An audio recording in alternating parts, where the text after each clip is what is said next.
চট্টগ্রামে বিমান বাহিনীর একটি প্রশিক্ষণ বিমান বিধ্বস্ত হয়েছে। যান্ত্রিক ত্রুটির কারণে উড্ডয়নের পরপরই বিমানটিতে আগুন ধরে যায় বলে জানিয়েছেন সংশ্লিষ্টরা।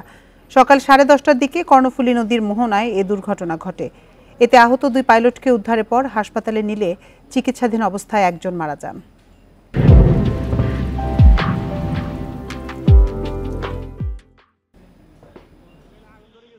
সকাল 10:30টার দিকে চট্টগ্রামের জহুরুল হক ঘাঁটি থেকে উড্ডয়ন করে YAK-130 প্রশিক্ষণ বিমান। উড্ডয়নের কিছুক্ষণ পরেই বিমানটির পেছনের অংশে আগুন ধরে যায়।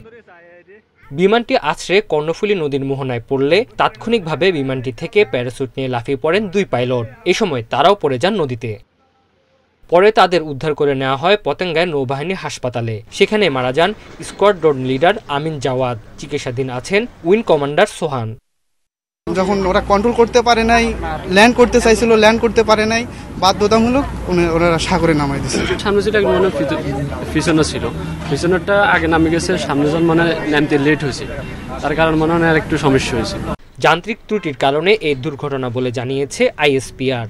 রাশিয়ার তৈরি YAK-130 উন্নত জেট প্রশিক্ষণ ও হালকা যুদ্ধ বিমান।